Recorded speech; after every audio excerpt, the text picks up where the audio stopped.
Okay, this is Camilla Schofield and Holly Butcher interviewing Maggie Humm, Professor Maggie Humm, on August 30th, 2013 for the UEA Oral History Project. I'd like to start, if we could just ask you where you're from, kind of a sense of your background when you were born.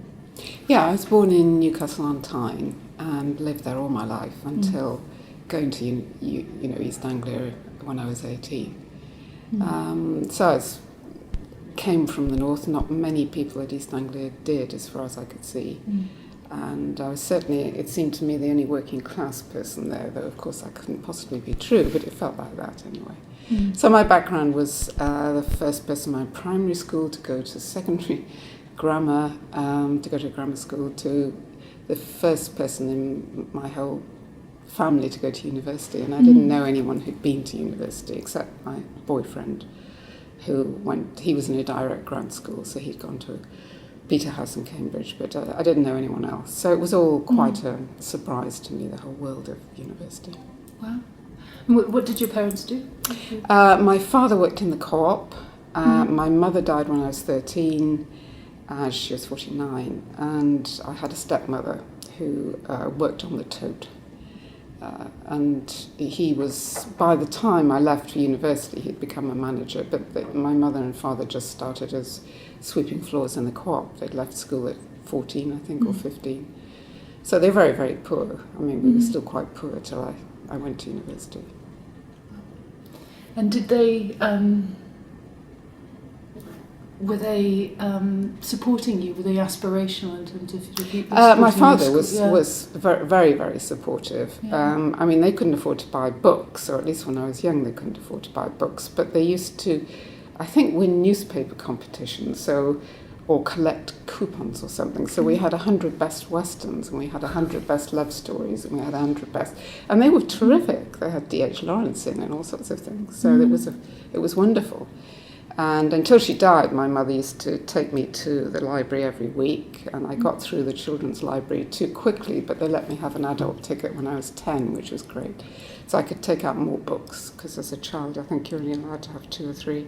So they were he was very supportive. My stepmother was absolutely not. She wanted me to earn as quickly as possible and contribute to the household, which I did do in jobs in my vacations and in jobs before I went to university, Saturday job. I had a Saturday job from the age of 15, which helped to contribute to the household. But my father was very, very good. He was really supportive.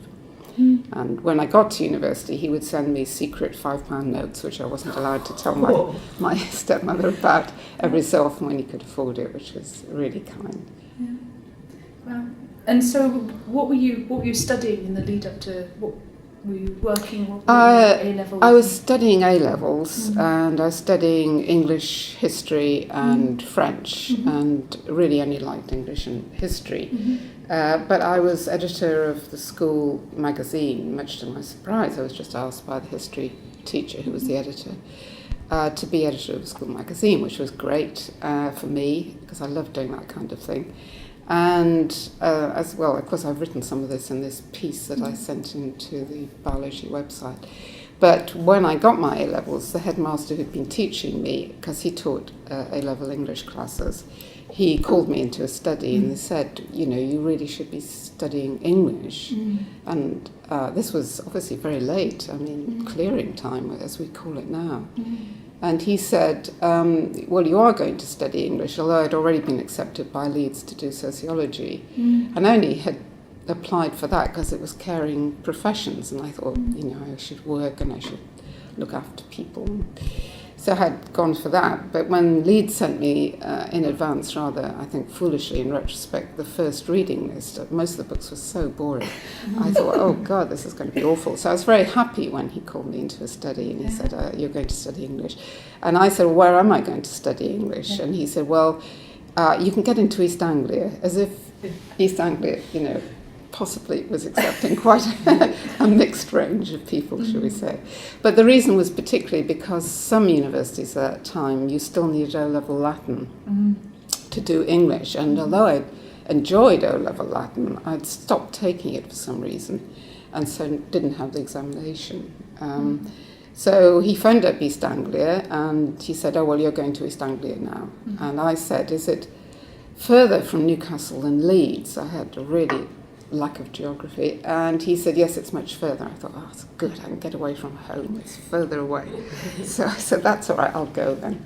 Yeah. And he made all the arrangements. It's extraordinary time. Yeah. Did you have a sense of what an English degree could give you? Obviously a sociology degree, you had an idea this would be to a caring community. Well, I had absolutely no idea what it would lead to, but I just thought I'm going to be able to read more books, and that was all I wanted to do. A-level English had been wonderful. You know, the first book was Sons and Lovers, and I thought, gosh, you know, if I could just do more of this. And I'd also had an interest in other writers like Virginia Woolf, and just hoped that I would be able to read more of her and other writers. Absolutely no idea whatsoever. Right. So what was your, you can cut in. Okay. What was your first impression of UEA? Well, because you didn't have an interview. Obviously. No, I didn't have an interview. I arrived and the digs were okay. I was in a room, sharing a room with someone who I didn't know, and she was not terribly friendly. So I was getting kind of quite worried, and got the bus up Unthank Road to the university. And there were people on the bus who I assumed were students. They all looked incredibly smart. I mean, it's hard to understand now how students, you know, wore ties then and jackets, and you can see it on the early publicity photograph. So they looked very smart, and they all were talking to each other, and I was shy. I didn't like to wear my glasses, so I couldn't really see very well without them. And so I arrived not really knowing very much at all. And then we had our meetings with our tutors, our personal tutors, I think quite early on that day. And mine was Dick Shannon, who was very friendly, very kind, very schoolmasterly. And I'm afraid I think I've written this in the piece, but he told me quite a lot about what to expect. You know, he told us what the teaching arrangements were going to be, because he was quite excited that Ian Watt, the dean, had imported these strange American methods called seminars, which were not in other universities. And he told me what they would be like. And they all sounded very interesting. And then he said, and we're all going to eat together. There's going to be no high table. We're all just going to share tables together. So by this time I was really worried, because I thought this is really not an attractive possibility. Quite intimidated by all of that. So then I went into the common room that had been designated. There was a gramophone with music. And the other people just really seemed incredibly good conversationalists. I was very shy and very intimidated, particularly by the women, who all seemed to me remarkably attractive and remarkably well dressed. And the gap between North and South then, it's hard to even imagine what that could be, but you know, we were about 2-3 years behind in clothes or anything really. So I arrived with an immaculate beehive, which had taken me a great deal of time to perfect. And of course they all had very straight long hair like this, and they all seemed very middle class to me. And they were all wearing fishnet tights or black tights, which I had been forbidden to wear by my stepmother because he didn't wear black. So I realised I'd have to change very quickly, which I did. I think in the first month or 2 months I lost the Newcastle accent very sadly, because I was quite broad Geordie. I got rid of the beehive, I got my black tights, and I felt, you know, that I could fit into this new and exciting world. I think for women these things are more important than they are for men. I don't think the men you would can even read remember. people very quickly, can't you? Although Tariq Ali, in an interesting piece in The Guardian recently, said about his first year at university, which was the same as mine, he's the same age. I know him quite well. And he talked about his clothes being out of touch with the clothes of the other people at university. So that was interested me. Did you get a sense that there was an awareness from the faculty that you might have felt like an outsider? Did they sort of give you that support? That you well, now we would give that support, but then I just think I think it was quite new to them. I mean, certainly Dick seemed to be... Well, first of all, he said I could call him Dick, which was nice because he's Richard. So he was very open about that. And I think it was so new to them, you know, the lack of the high table, obviously worrying them as much as it was worrying us. The seminars, my guess is, was several of them coming from Oxbridge, that they'd not really experienced seminars, they'd experienced tutorials. So looking back, I realised they were probably just as much worried about it as we were, but because when you're 18 you don't realise that. So I didn't get any special support, and I suppose that was quite good in a way, because it made me just realise, you know, I had to kind of do it for myself really to survive. So do you have any siblings? No, I was an only child, which helps you in these situations because you're used to having to do it for yourself. I think more than if I'd had siblings, I might have just sort of run back to them. But I'd kept in touch with my boyfriend, who was at Peterhouse, at least for the first term at East Anglia. We did write to each other, so in some ways that was quite helpful. And I wrote to my father, obviously, all the time. So again, he was very supportive. You forget how even people didn't talk to each other on the phone. No, the phoning was expensive, and you didn't have a phone in your digs, and obviously, you know, there wasn't any other way of phoning. And I probably did phone them possibly once or twice, but it was very, very expensive. You know, and you had to go to boxes and all the rest of it. So, yeah, people didn't phone. They wrote letters. You know, I wrote letters every week, at least to my father, maybe more. Do you have these letters? Sadly, no. But Adrian, I think, has got a complete collection. he's deleted his, so that's good. I'd love to hear more about the seminars. I mean, did you get comfortable in that environment? I mean, not particularly. No. Well, certainly not at the beginning, because I was very reluctant to speak with this kind of transition from Geordie to what I assumed was an acceptable middle-class accent. So I was reluctant to try it out, really. And in one of the early seminars, I did speak because we were told, horrifyingly, that we would be marked on our seminar contribution. It was going to count a very small amount, I think, something like 10% or possibly even less. But I do remember one of the lecturers, Colin Clark, who, once you started speaking, would start his pen and he would draw along a line like this, and he had lots of lines. So I realised I had to get one of these lines in order to you know, he may not have been doing it for that reason, but that's what it looked like when you're in the seminar. So I did speak, and someone who became a very good friend, who's an extremely kind and nice person, did turn to me and say, "That's rubbish," and he was absolutely right. So that was hard to overcome that moment. But I got a bit braver and began to contribute. But was there a gender dimension in it, like as you're sort of talking about?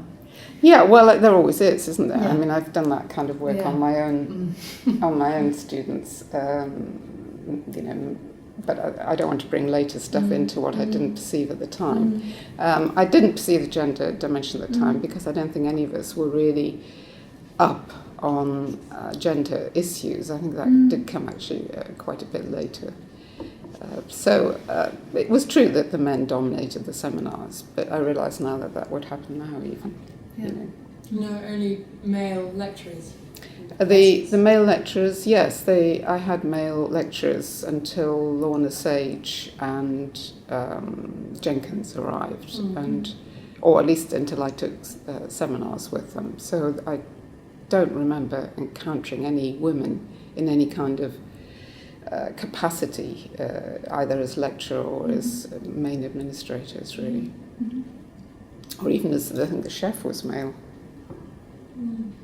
Was there a sense of, I mean, you know, there's a lot about this being a new university, and you know, especially in 1963, and there's a sense that you've already said of the seminar way of teaching. Was there a sense of this, even the content of what you were being taught was new in some way, or was there a kind of sense this is a new project that we're stepping into together? I felt a huge consensus about it being a new project, this motto of do differently and so on, and that we didn't have very obvious signs of a university. We didn't have a scarf initially, and that had to be agreed.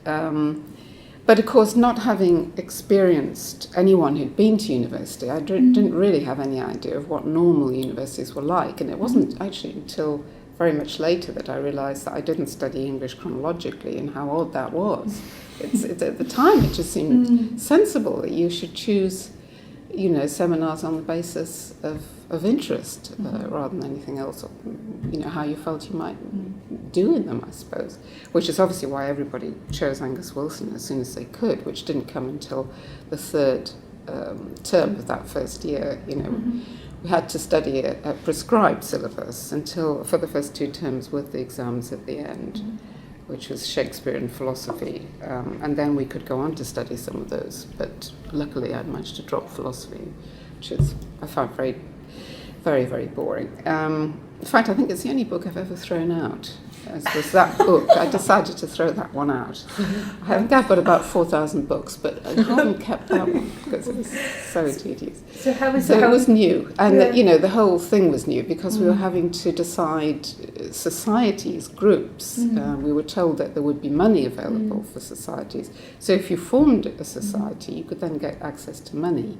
So that was why the science students, postgraduate students, I think, realised that if they founded a labour club or a labour society, they could get money, which we could then use for campaigning for the 1964 election.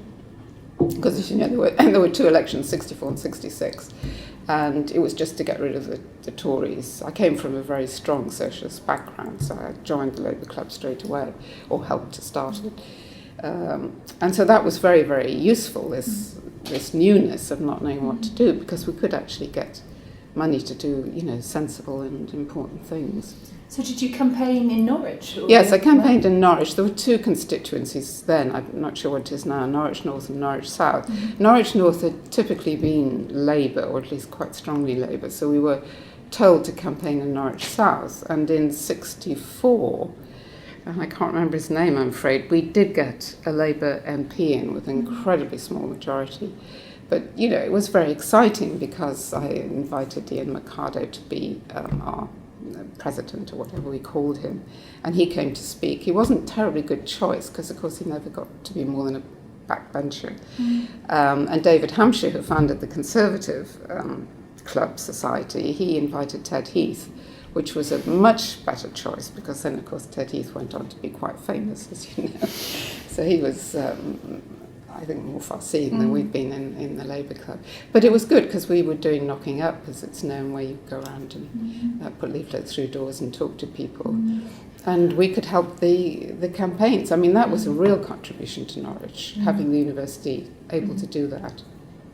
Is this kind of activism, is it something you felt you could do from going to university? Did it give you confidence in that sense? Is it something you felt you could do before going to university, the kind of campaigning? No, I think what university gave me was a kind of process of campaigning and the procedures and a focus. Because obviously, my father used to take me down to the Co-op library. They've all disappeared now, but the Co-op shop used to have a big library of Marx and Engels and all sorts of things. And he would help me choose books and we would read and so on. But the university gave me a kind of, mainly because the postgraduate students were obviously older and they had some experience and practice, so they knew what to do really, and we could organise in a much more focused way, I think, and that's what university gave me. What was on the line in that campaign, 64? Oh gosh, I'm afraid I can't remember now, as I can't remember the MP. I do remember his wife was a ballet dancer. The fact that I can remember his wife was a ballet dancer, I can't remember his name. It's a bit revealing. It's quite an optimistic. I mean, 64 is remembered. It's incredibly as optimistic. Yeah, and Wilson got in again, with a slightly bigger majority. I think he only had 3 or 4 in 64. It was remarkable. But just to get him in, and he was founding the Open University. Yeah. He was interested in education. Many years of Conservative dominance. Which was just appalling. The fact that I'd had, thanks to university, made some kind of difference was really, really good. So knocking on doors in Norwich, I mean, did you One kind of theme that we've come across a lot is town and gown, sort of sense of... Yes, we were told about that gap. I mean, we were told to be very, very careful with the council estate that was very close to the original village, not to be, well, I suppose not to do anything silly that would irritate them, you know. And obviously I wasn't at all interested in Rag Week or anything like that, which seemed to me incredibly juvenile. To go in for that, although it was raising money for charity. So a number of us engaged with kind of charity work of a different kind, and I've got a photograph of me doing it. So we would, I don't know how regularly, I'm afraid, but we would be helping the caring professions in homes for mentally challenged children. I used to help with basket weaving, and they were much better at it than I was, but anyway, it was, you know, I felt I was contributing. And then we tried to clear the canal that went through Norwich because it had been overgrown, and that's why I brought that photograph, because the local paper was quite interested in that. So without any real sense that it was bridging the town-gown divide, I mean, it clearly was, and again, it was just something I thought was important and interesting to do. Did you become friends with anyone from Norwich? Was it quite as... Well, not really. I mean, one of the students that I knew well, Julie Aitken, who sadly died, she was a Norwich person because her father was in the church. She was something at the cathedral. So I suppose that was the Norwich connection. And also the Madam Market Theatre, you know, when we went to events there, we did talk to people, but I didn't become particular friends with anyone, except for with Gilly. You know, we went sailing together, and there may have been other people on the boat who were from the local area, but I don't really remember them particularly well. I mean, I suppose we asked this because obviously it was so such a new thing to kind of suddenly throw a university into Norwich at that time. Well, there's the Education College. There was another, and there was the Art College, which was, you know, a very good art college. So there were education institutions. It wasn't as if we were the only one joining. Yeah. But obviously the scale was different. But it wasn't different for the first almost 3 years, because we were very, very small, tiny. So it didn't really make a difference. I mean, I felt a very deep divide more with Oxbridge, because we were told how different we were from Cambridge. We weren't going to be Leavesites. We were told that in English. And I obviously had no idea what Leavesite was, but I do now. And we were told that we were going to be very, very different from Oxbridge. So that was the divide that I perceived. And there was an early radio programme where we were invited to have a debate with 2 or 3 people from Oxbridge. And the BBC, I think it was the BBC in Norwich, unfortunately had a green room with lots of alcohol, so we all got, you know, had drinks, and of course we just walked over by people from Cambridge because they were just much more articulate, and they were just better at this, they were better at debating, so that was irritating. So then we obviously supported our University Challenge team, on which Adrian was a member. But I think you can see the kind of activism. A lot of people came out of East Anglia and became activists in all sorts of different ways, like Imogen Foster, who was on that University Challenge team. She was a postgraduate. She went on to help found Red Letters, which was a small journal, not well known now, of activist people in higher education English. And so, you know, there was a link through to that kind of work in higher education. And I certainly have always had a very radical urge in teaching and higher education since, like founding the first full women's studies degree in Britain, that kind of thing, you know, and teaching in local centres with women in my spare time on Saturdays and so on, in order to broaden out what I conceived, you know, education to be. And I think, in a way, I suppose I did actually get a lot of the confidence to do that, probably from East Anglia. So the thing about doing differently really lasted for quite some time after the university. Can you tell us about your favourite modules.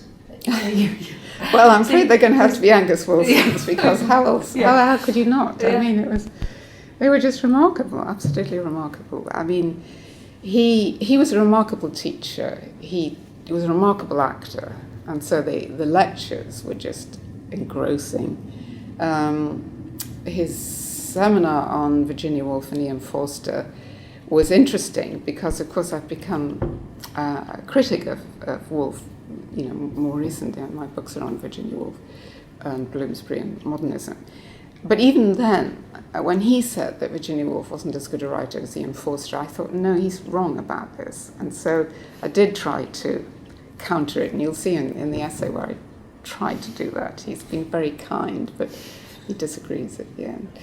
But he was just extraordinary. He was mesmerising, inspirational. He spent a lot of time helping us with our writing, as you can see from the comments, which, he was very busy and famous novelist.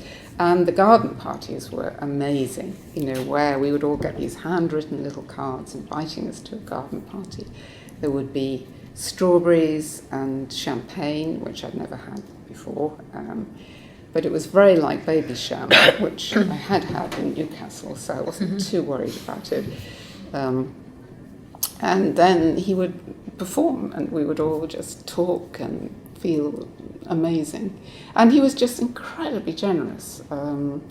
He invited my boyfriend and myself down to London to see first night of a Joe Orton play, took us to L'Escargot, which was, a well-established French restaurant in Soho. My boyfriend had snails along with Angus and Tony, who's Angus's partner. I was too frightened. I think I'd really make a mess, so I had pâté, which I also didn't know what that was like because, as I said, Newcastle was quite behind the times. But luckily it was very like Shipham's paste, which I used to have for tea at home. It didn't taste any different, so I coped with that quite well. And he lent my boyfriend and myself his flat one night in, it was near Regent's Park, which was extraordinary in retrospect. I mean, I have lent my house to students, but very rarely, and certainly students that I know very well. And also, when he heard that 4 or 5 of us were going to hitchhike in Europe one summer, he said, well, you should go to Poland because you can use my zlotys. Because of the Iron Curtain, I can't get my zlotys out, my royalties, but you could spend them. So he gave us the addresses, which I've still got, of his translator in Warsaw and his another translator. And we did meet 2 of them. We hitchhiked. Well, you couldn't hitchhike to Warsaw. You had to get the train across into Poland because you couldn't hitchhike in East Germany then with the Berlin Wall. And we did find 2 of the translators. We didn't get any zlotys, but we got wonderful stories from one of the translators who had translated Huckleberry Finn into Polish as well as Angus's book. She was quite elderly by this stage, and she had concentration camp numbers in her arm. I do remember that. And she talked about that quite a lot, and she talked about the Communist Party and the role of the Communist Party in literature in Poland. So, our lives were just immeasurably opened up by Angus in ways that it's almost impossible to conceive today that could happen. He was just incredibly generous. So, we kept taking his seminars, as you would imagine. So I took his Dickens seminar, I took his Virginia Woolf and Ian Forster seminar, and then we had the shock that we weren't allowed to take more than 2 seminars with Angus, that other people had to be allowed to have a chance. And so you were only allowed 2, you weren't allowed any more, which was very sad. But yeah, I mean, obviously lots of other seminars were interesting and enjoyable, but those were just stratospherically marvellous compared to anything else. And, he expected a lot of us. We had to read a Dickens novel a week. I mean, now I wouldn't expect students to read a Dickens novel a week, and I certainly wouldn't expect them to read a Virginia Woolf novel a week, although I'd like them to. I just wouldn't teach in that way, but that was pretty extraordinary. They did expect a lot from us, I think, because I now know in retrospect when you're starting a degree programme, you overload it with books. It's just what you do. It's quite a common fault. And you bend over backwards to assess more steeply at the beginning of a degree programme. You can see there's some profiles of degree programmes. So I realised, when you're doing the 18th century novel, and we were doing, we had to do Clarissa in 1 week. Well, if you've ever seen Clarissa, it is 4 books, and it's quite long. So they were demanding, but of course it didn't seem like that to me because I was just enjoying the reading so much. Mm-hmm. It was just extraordinary to have, to be paid to read. Mm-hmm. Because that was the other thing that's hard to imagine now, is that the grants were amazingly generous. I got, I think, £350 a year, which was about a third of the graduate starting wage at 21. So now that would be a considerable amount of money. And you've got book grants to buy books, you've got travel grants to travel home, although we hitchhiked all the time. Yeah, it was just an amazing moment, which I wouldn't have been able to do if all of that grant structure hadn't been in place. Mm-hmm. My father couldn't afford to send me, and my stepmother certainly wouldn't have wanted me to go. So it was just an amazing world, really. Mm-hmm. And did you find yourself visiting home a lot? Not at all, no. I didn't want to go. As I say, I have a stepmother. And I used to go at the end of the term and come back at the beginning of the term. And I had to work in the vacation, which did impact on my studies a bit, really. So as to give money to my stepmother. But David Hampshire, who was extremely affluent, he had a wonderful red MG, and because he lived in Edinburgh, he very kindly used to give me a lift up to Newcastle to save me hitchhiking on my own, I suppose, and drop me off. I always got him to drop me off at the end of the road in case he came to see my home, which I was slightly embarrassed about. And I can't remember if he did this every single journey, but there were several journeys with him, which was really great. So that, I just contributed to the petrol, so it saved me a lot of money. He did take me to his home in Edinburgh once, which was a remarkable event, really. It was just this moment when I arrived and his mother said, I'm really sorry that it's going to be rather a scrap meal because the servants have the day off. And I thought, oh gosh. And then in the morning when I came into the breakfast room, there were all these silver covers on top of silver sort of tray things, and I couldn't see any food. And I didn't realise he just lifted off. There it is. But anyway, it was very kind of him to do that. Did you, you lost your accent, but did you speak from a perspective of I'm from the north? In seminars, did you? No, not at all. No, it was just something that didn't. I certainly was in all sorts of other ways. Yeah. The fact that I couldn't afford lunch, for example. Other people were. We had a compulsory dinner in the evening, and I couldn't afford lunch, or very much for lunch. So all I remember eating, I must have eaten other things, but was a very typical northern diet. I get a bowl of chips and peas and put tomato sauce on top. And I had that every lunch, I think, for a long time. Whereas I did see the other women having things like yogurt, which I had no idea what that was, because I'd never seen yogurt before, and fruit, which I now realise is obviously a much healthier lifestyle. So there were aspects of my northern lifestyle which just continued, but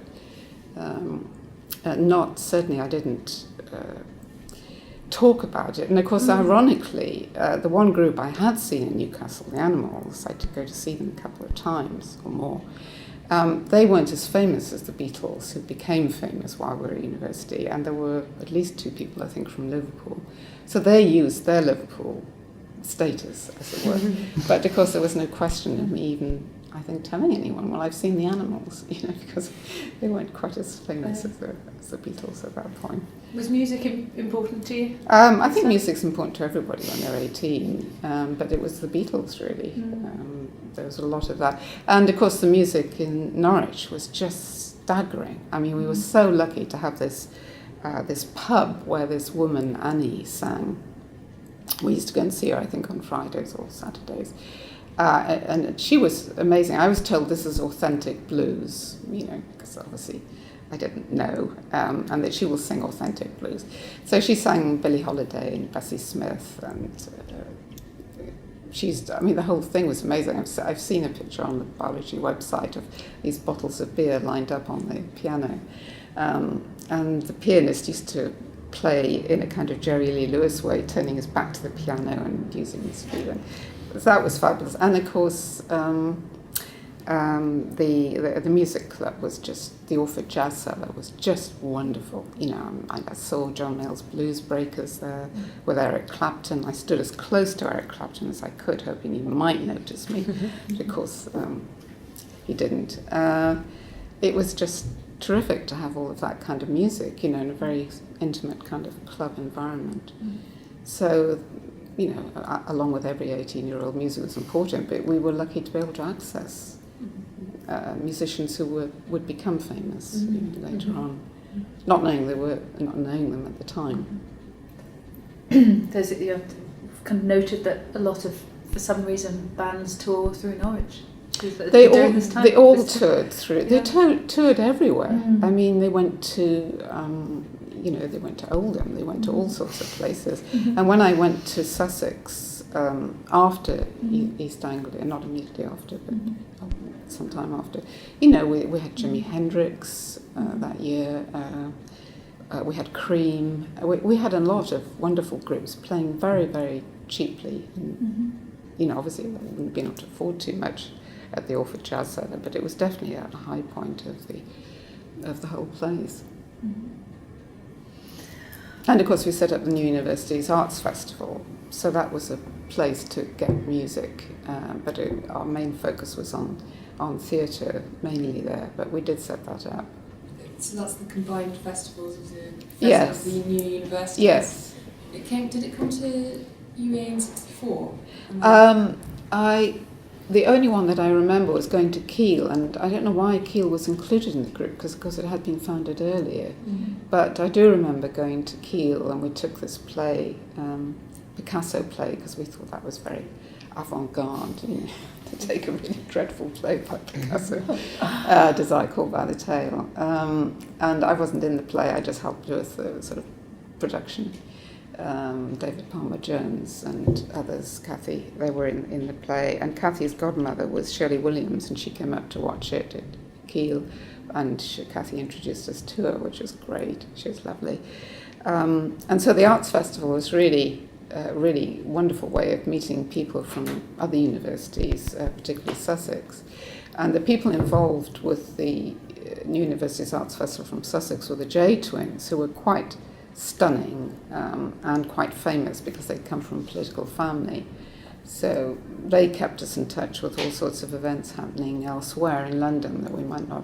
I mean, it's hard to appreciate now that without seeing regular television and without any kind of social networking of any sort, it was largely by word of mouth and in odd newspapers, that you found out about these events.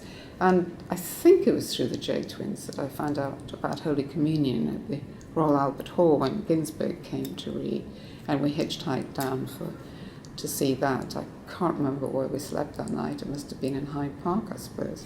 But, that was an extraordinary event, to see all these American poets that I'd liked suddenly there in person reading, and the smoke was so thick you could hardly see them, but you could hear them. And the Royal Albert Hall was completely packed with people. And I think it was through the New University's Arts Festival, I'm quite sure that, I actually heard about this event happening and how to get there. So what kind of things were actually occurring at the festival? The New University's Festival, well, there were many plays. That was the area that I was concerned about, to put plays on. so that we could perform our own. I mean, each university had its own areas or its own performances that they did. And the only one I really remember is the Kiel one, although I may have been involved in others. I remember sitting in the J Twins' house in Sussex while we were planning a new Universities Arts Festival and watching Winston Churchill's funeral at the same time, very derisively, I have to say, which was televised to the nation. But I can't remember the detail now of what exactly, each of the festivals entailed, I'm afraid. But it was left up to the students. Yeah, and it was our idea as well. I don't remember any members of staff really being involved, but they must have been. I mean, certainly Nicholas Brooke must have been involved with the drama. But it seemed to me that we were deliberately choosing plays that weren't Nicholas Brooke type plays, because I don't think he would be particularly interested in Picasso. And he was very interested in Ibsen, and he put plays on, at the university. I was in one of the Ibsen plays as one of the elderly women. I can't remember which one it was now, I just had a few lines. So they were sort of what we would call now extracurricular activities that Nicholas did stage.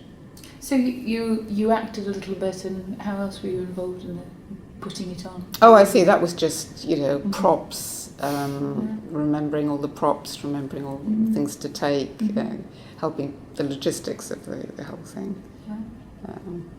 So that was the Drama Society? Yes, that was the Drama Society, yeah, which was David Palmer-Jones quite largely, I think, and Sue Jones, not different Joneses, although they were together at a time, and Kathy and one or two other people who were the main leaders in that. Can you, we were talking before you started recording about Richard Snelling, but we've kind of asked you a little bit about the modules and faculty, but I wondered if you could talk about the cohort of people that came in with you. I mean, it sounds like you've met some people that have stayed with you all your life. Absolutely, yes. I mean, Richard was very good at organising, and he became president of the Students' Union, and Robert Thorne was very good at organising, and he became a close friend. And we used to make these trips that Robert would design around churches and historic buildings. We had our historic buildings trip, I suppose once a term, I can't remember if they were more frequently, and Robert would write little cards for us, little file cards of what we should see in each of these buildings, what we should look for and what we should learn. That's extraordinary. And they were really helpful, because so again, that was kind of interesting. Richard would take us in his car, because none of us could, the rest of us could drive, let alone own a car. Financially, that would be impossible. So he used to take us around in his car with Margaret, sometimes not. So that was that. They were a very, very interesting group, and there were others, as I said, women who seemed to me really middle class. I think a number of them had been at private school. Frances certainly had been in private school. And Fanny, both of those possibly had been at private school. Fanny left halfway through the course, or within a year of the course, I think. And it was so small, so you just knew everybody, you could talk to everybody. They were people you wanted to go on holiday with, you were just with them all the time, really. So the only time I wasn't with them was when I was having to work in Newcastle, to give money to my stepmother and get a little bit of extra money for myself.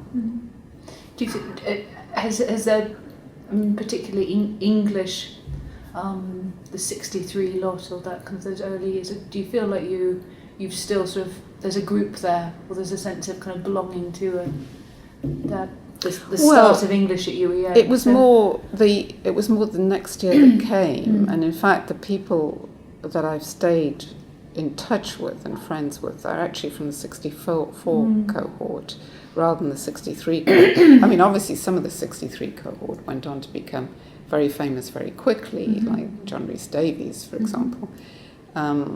So I suppose he, it was very obvious that he wouldn't be someone who'd been staying in touch. But it's really due to Pam Schweitzer in the 64 cohort that we've all stayed in touch. Jonathan Courage, Peter Conradi, Pam Schweitzer, and Martin Peck, we all met up recently at the Savile Club because Martin and Peter are members of that, and Peter was giving a talk about his new book.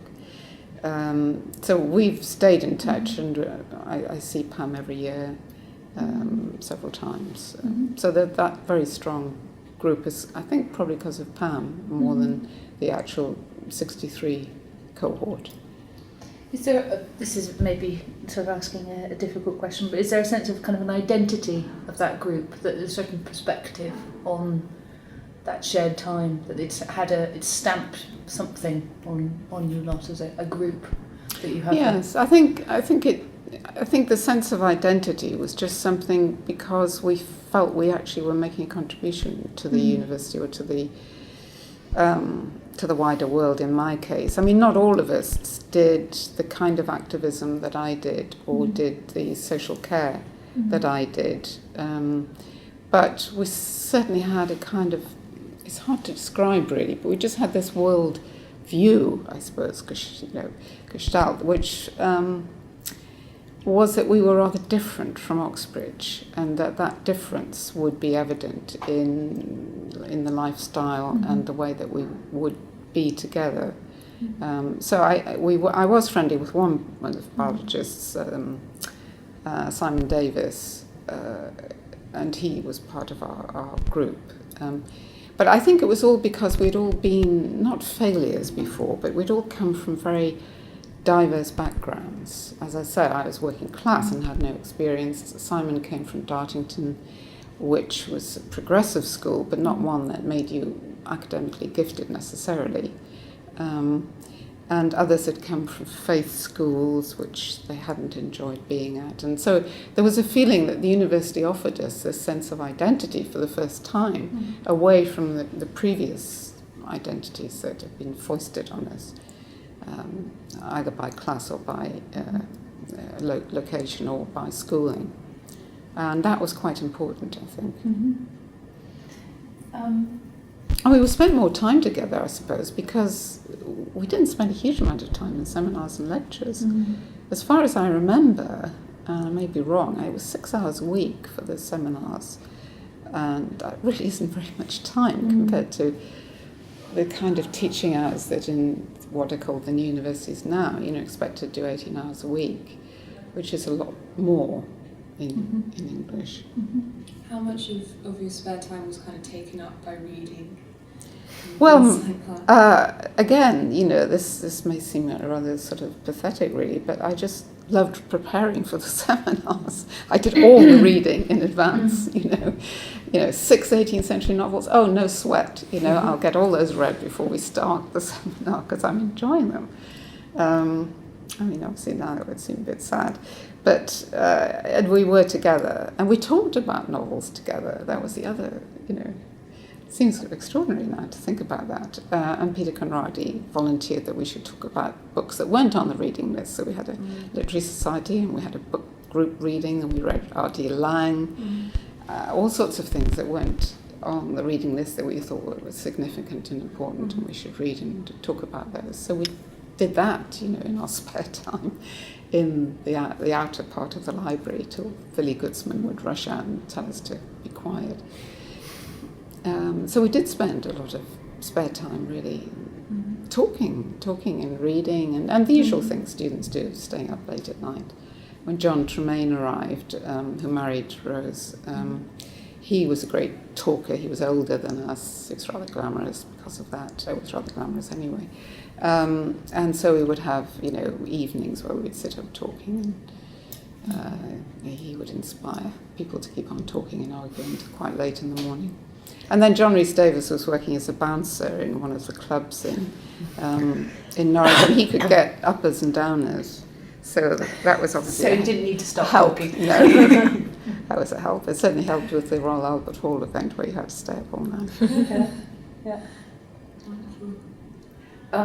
I guess when I asked about the kind of identifying as a group, I was also thinking about when you were meeting just recently, whether there's a sense of what you as a group mean, whether that there was a sort of new approach or a sense that you share an intellectual formation that's kind of led on to lots of different avenues and different sort of novels, yes. maybe, but there's a coherence there. I think the intellectual formation was helped by the lecturers, because they did introduce us to beat poetry, which, I hadn't realised, obviously, that very few universities were teaching beat poetry, but we did read it, and that was wonderful to me. And I've only realised in retrospect how unusual that was when one of my jobs quite soon after university was teaching at Worthing College of Art. It was the only job I could get, really. And a student who I taught in 1968, I think, got in touch with me recently saying, "Are you the same Maggie Humm who taught me however many years ago it was?" And I said yes. And he said, "Well, you introduced me to American literature." And apparently I did. But that would have been because of East Anglia, because although it wasn't the School of English and American Studies at that point, there was an interest in American literature, mainly with Ian Watt having come from California, the dean. And so that was actually quite unusual, I realised. And of course, when I was in London immediately from university, it was the time of the anti-university, and I was partaking in that. And again, I think the confidence to do that probably came from. So what was this, the anti-university? Was starting in London just after I moved to London from East Anglia, and again, was inspired by Geoffrey Searle, who I took a seminar on the Edwardians, and I got interested in the webs, and bizarrely thought that I should go and work for GLC, Greater London Council, because the webs had set up the London County Council. And so it must be an interesting place. It was intensely boring. But I got through into the graduate programme. So I did that for about 4 months until I couldn't stand it any longer. But again, inspired by Searle's lectures. But I was very lucky at that point in London, because it was, Fraser Gallery and the anti-university, and I could go to those sorts of events, which was fun. And of course the anti-Vietnam demonstrations, which were happening in Grosvenor Square, which I took part in. So, but again, all of that sort of led out of East Anglia, really. Did you feel like there were any kind of protests occurring during your time at UEA? Well, not the kind of wonderful protests I took part in as soon as I got to London, which was the anti-Vietnam and Grosvenor Square demonstrations. They seemed to me rather more important than the kind of demonstrations we get involved with at university, because the whole thing about the scarf, and we wanted to design a scarf. The whole idea of wearing a scarf now seems anathema and unbelievably retrograde, but we had the scarf. So, the students wanted to design one, the university wanted another one. And so there's a lot of toing and froing about that, and I think we lost. Gold yes. bit in the middle for the union. Yes. The only reason I have all this is that my father kept these, and he kept the scarf, and I've forgotten to bring it. Sorry, but I couldn't put the scarf. You're going to have to bring it with you. I can bring it. I can Did send you have it the to you. union one or the official one? They only allowed the really? union one, the official one, to be sold, I think. Okay. So I don't have the union one. I'm pretty certain I got the official one, but you'd be able to I thought a really good money-making idea would be to make the union one. Oh, yeah. Doing different. We're not celebrating the institution, we're celebrating. Well, I think it's also because they had this rule that you couldn't get your caution money back unless you wore appropriate clothing at your graduation. And that, the caution money, which universities don't do now, was, I can't remember how much it was. It seemed a lot to me at the time. I think it must have been about £300 or £200. Seemed a lot. And that was for, in case we did anything really silly by the end of the degree. And you couldn't get that, we were told that we couldn't get that money back unless you went to the graduation appropriately dressed, which is why I went to the graduation in the first place. I wouldn't have gone. But my parents, my dad wanted to see it, so it was nice for him anyway. I may be wrong about that, but that is a memory that I have. And so that's why the scarf sort of went along with the whole idea of the gown and, the wearing the waterboard and so on for the graduation. We sort of started out with this as a strong sense of the kind of pastoral care from the get-go, and also kind of an openness that you were really constructing the university, but getting a sense now of a disciplinary dimension which becomes more significant, I think, into the later 60s, that there's a sort of push and pull with students sort of empowerment. Were there any issues with discipline?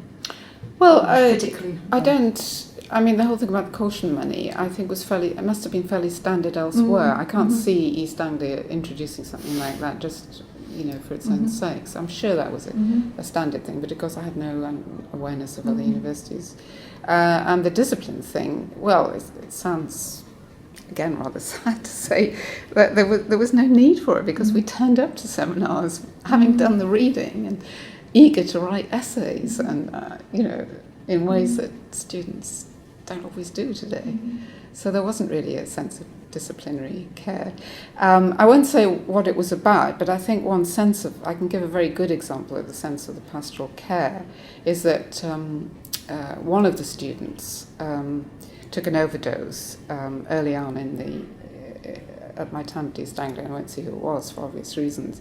But my immediate thought was to phone Ian Watt, which I did. It must have been in the middle of the night, or quite late. I didn't phone for an ambulance. I didn't contact the police. My immediate thought was phone Ian Watt and he'll know what to do. And of course he did. He sent an ambulance. He took the whole thing over. But I think that was quite a good example of, the awareness of having to share with the university rather than going outside the parameters of the university. Trust. And trust. Yeah. I asked this because there seems to be a social experiment going on there. You're sitting together. I think so. Breaking down of hierarchy, and whether that was problematic in any way. Well, it was only problematic in that I really didn't know what to talk to the lecturers about over dinner. I just was so embarrassed and shy and insecure. But they were probably equally embarrassed. I mean, they were probably just, as much kind of annoyed about the whole thing, really. But that sense of sharing was really, really useful in helping us get through the first year or two, because there were so few of us. And it added a kind of dimension that I don't think we'd have had at any other university. Did it change over the years? I mean, did it? Well, noticeably only in numbers, but there was a sense in which we didn't really want anyone else there. I think a number of us felt that we just really liked our cosy little group, and we were very happy. And then every time new people kept arriving, of course, it got larger. And, but as I say, the people from 64 were important to me, important to English, so that they were a wonderful addition, as it were, because I think the Literary Society only really got going once they arrived, and the other societies got going. But I didn't really feel any changes, except in not being able to be allowed to do Angus's seminars anymore. That was the only sort of annoying change over the 3 years. Because it meant you couldn't go to the garden parties anymore.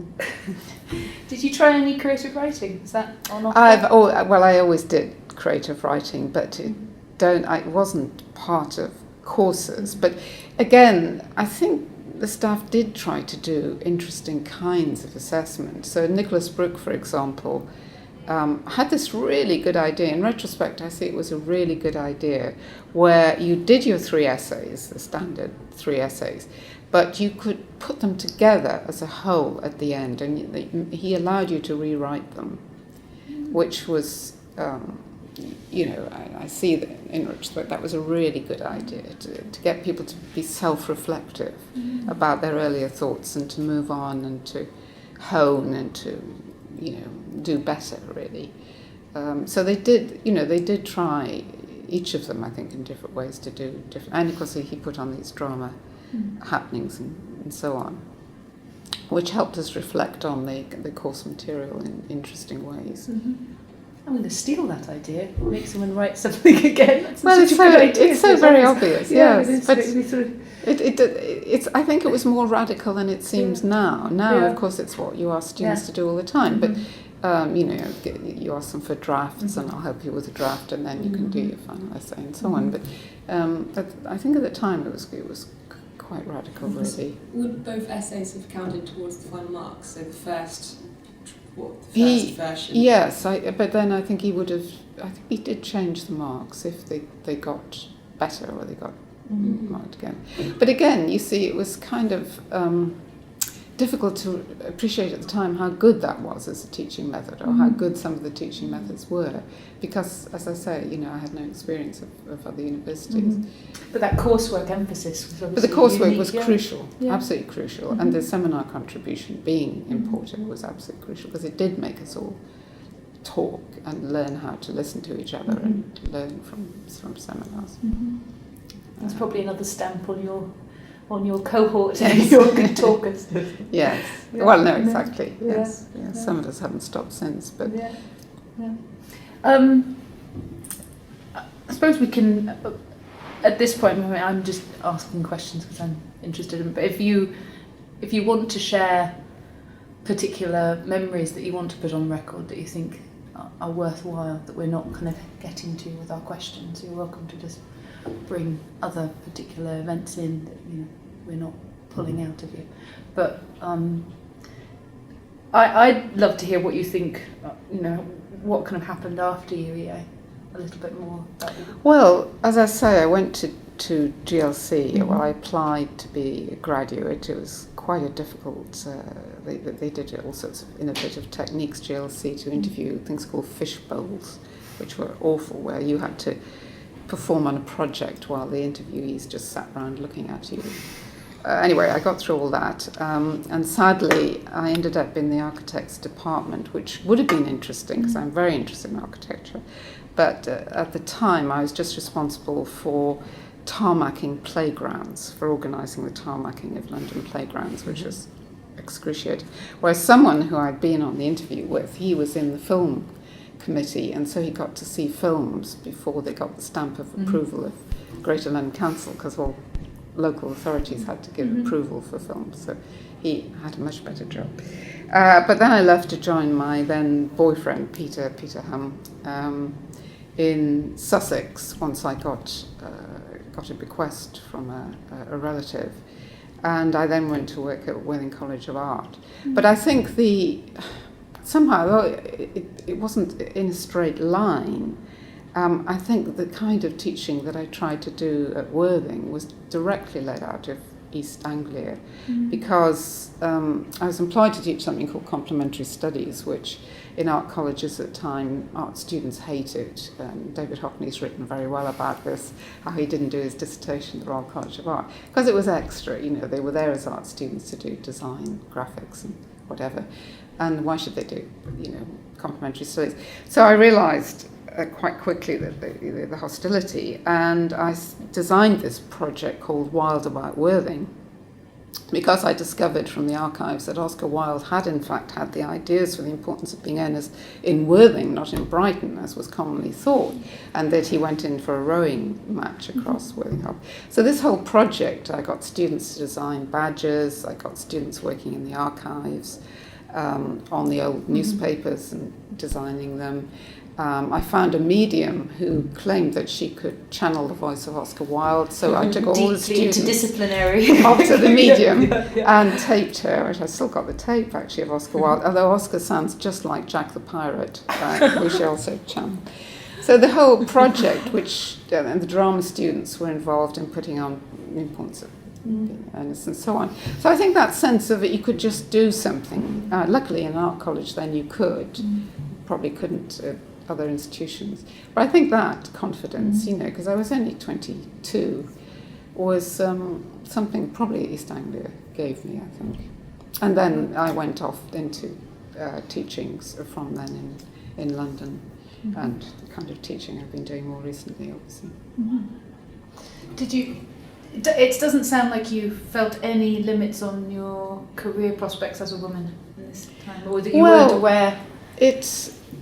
there were limits all the time, but I was really slow and really backward to realise them, and I was kind of incipiently aware in very odd ways, like with the Labour Club. I was the secretary. It seems obvious now that is, why wasn't I one of the president or whatever? Why did I make the tea? But it took a while for that to sink in and for me to be aware of that, aware that I was not earning as much as men and so on.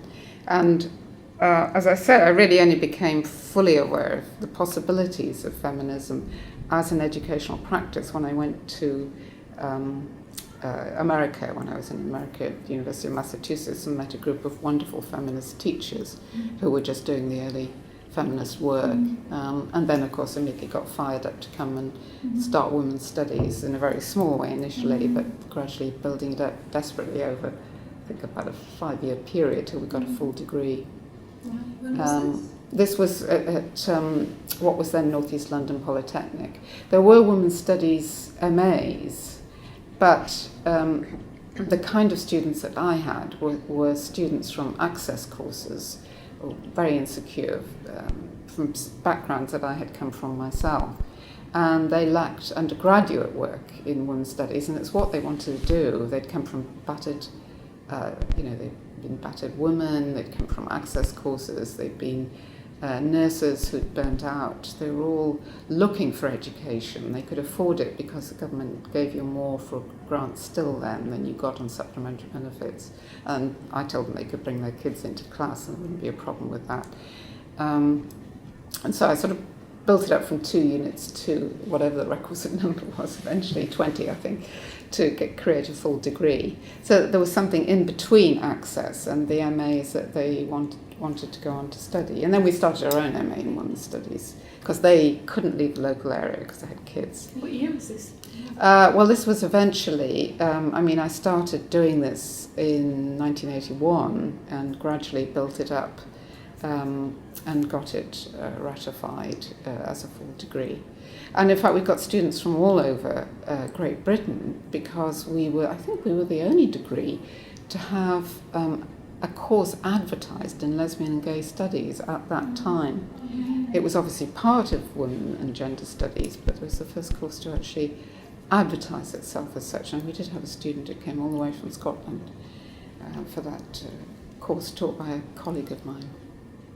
But again, all the things that I sort of learned from East Anglia in a way. I did co-teaching, and I did introduce a peer review. The students did their own marking of each other's essays, and I abolished all exams as soon as I started women's studies because I hated them myself, and that was quite difficult to get through, but we eventually did. But again, I got, I suppose, some of the inspiration from how important the coursework was at East Anglia, to know that coursework can do as much or even more than exams and testing people. So that was, I think, was one of the leads from East Anglia. A strong sense from this that the teaching was progressive. Did you feel? I mean, when we've talked about class identity a bit, but and you've mentioned Angus Wilson's sexuality. Was that on the table at all? Was there a sort of progressive sexuality? He was completely open. And that was really good because there were a number of gay students there. Not myself, I was straight. I'm straight. But that sense of support, I think, was really important. Angus was absolutely open about that. But he was absolutely meticulous. There was absolutely no question that he would befriend a student in any way. He was just remarkable, really, and Tony, his partner, was too, in ways that more heterosexual lecturers were not. So I think it was. We've all read The History Man, and yes, exactly, yeah. So that was part of East Anglia too. And in fact, it was very funny when I was appointed as a distinguished visiting professor in Belfast at Queen's in gender studies for a short time. And someone I met there had just arrived from East Anglia English, and he described the scene as a sexually permissive scene at East Anglia, which I was kind of interested to know, because I thought, my goodness, has it still continued, all those years? But yeah. Did it? So even in '63, because the impression I've gotten is that sort of sexual permissiveness was later on in the '60s, but you felt that there was a sense of I felt exploration openness and openness about gay identity, Yeah. and that was really important. It was a very white campus. Mm-hmm. I mean, pretty horrifically white, really.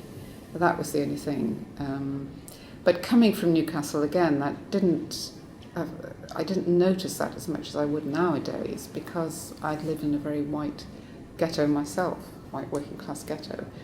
And so that I didn't notice that, but I mean now, if I'd gone back to that moment, I would certainly have noticed that. Do you have any more questions? No, not at the moment. I'm sure we'll hear later. Do you have anything else you want to tell us about? No, not really. I mean, I think it's very, very difficult without these oral histories to appreciate the sheer class and regional differences, and that's what's important about this oral history. I think that it will come out from various accounts. But the extraordinary way in which we could meet in that first year with two people whose families were probably millionaires, and we just all met each other and were together is quite remarkable, I think, in retrospect, really. Yeah, it's to just sort of talk about the other interviews. One man that we interviewed totally went into sort of passed as middle class, and his tan that he was working on a building site was, I went to the south of France. And another guy talks about how he got comfortable as the sort of working class boy in the group, and that sort of it sort of broke down his fear of talking to posh people, and it led to, in the 1980s, he was sort of working in the city, but he maintained this sort of identity as sort of having the working class accent. But it's a historically a critical moment too in terms of social class and mobility.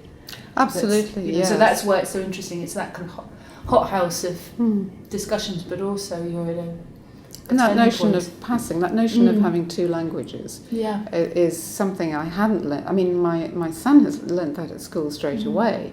The need to have two languages, one used at school and one used at home, and the idea that you pass in different situations or scenarios. But with me, it was a new thing, because I had come from this kind of working class ghetto.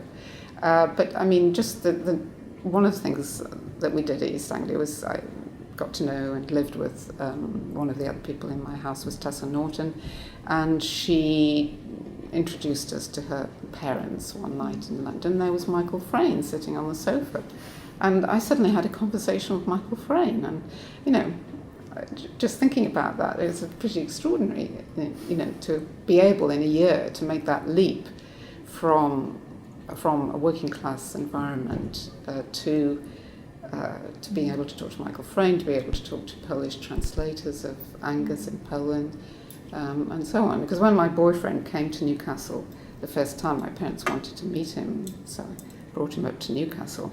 And on the bus, he had to ask me what they were saying. He said, "Can you translate?" So I had to translate. And then my father thought, the big event would be to take him to the Working Men's Club, which was a big event to my father, and took him to the club. And asked my boyfriend, "What do you want to drink?" And he said, "Well, I have a glass of wine." My father was just completely horrified, because we'd never seen wine. Didn't know what to do, because he just automatically bought him a pint of Newcastle brown anyway. But that divide is hard to appreciate, and that notion of double languages. Did you have two languages then? So I kept the Geordie for home for a bit, and then really sadly I've lost it, because I'd love to get it back, because it's such a gorgeous accent, and I've got this fabricated middle class kind of accent now, sadly. How did your parents kind of take to your change? Oh, well, they were quite surprised by it. They were quite shocked, I think. I lost weight because I couldn't afford to buy lunch apart from chips.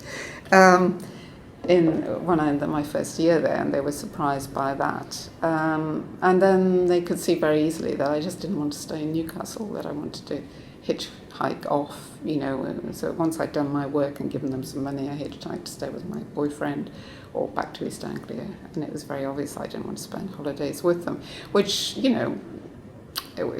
if my son had been doing that, that would have been very sad. But I obviously kept my relationship with my father, so he knew that it was really only because of my stepmother and Newcastle itself, which was the reason for me not wanting to stay there. But they certainly did find quite a divide, which is very common. And my sense of clothing, it was all very different. Hair was very different. She wanted to give me a perm as soon as I got home with my long straight hair that I very carefully acquired. I spent hours, putting on the ironing board and putting a tea towel on top of my hair and ironing my hair, which is what we did to keep it long and straight. And I was totally shocked by the whole thing, wearing black, which was an absolute no-no. And the accent, and the accent, your accent had changed. Did they comment on that? Yes, and they didn't really. Well, in some ways they did like it. I mean, because it was aspirational, I suppose. So they didn't mind. And of course, my father, he thought he wasn't speaking Geordie very much, because there are differences between different kinds of Geordie. So he hadn't realised that he had a very marked regional accent, and I didn't realise it till I got to East Anglia. Okay, I think we've gotten Okay. so much from you. Thank you. It's great. Thank you. Yeah. What an amazing picture. And it's lovely to hear actually a kind of woman's story of coming from the north, because we've got quite a few stories of social mobility from men, but I think it's actually a very different story process for women to go through. Well, I think it's a larger process for women because it's all encompassing. For men, it's about accent, confidence, daily routines maybe. I mean, learning to call it lunch and dinner, for example, instead of tea, because obviously in Newcastle the latest meal is tea, not dinner or supper. But for women it's also appearance and style, and the way in which you interact with other women is particularly important. So I think social mobility for women is even more demanding of a woman in life changes, and I think than for a man.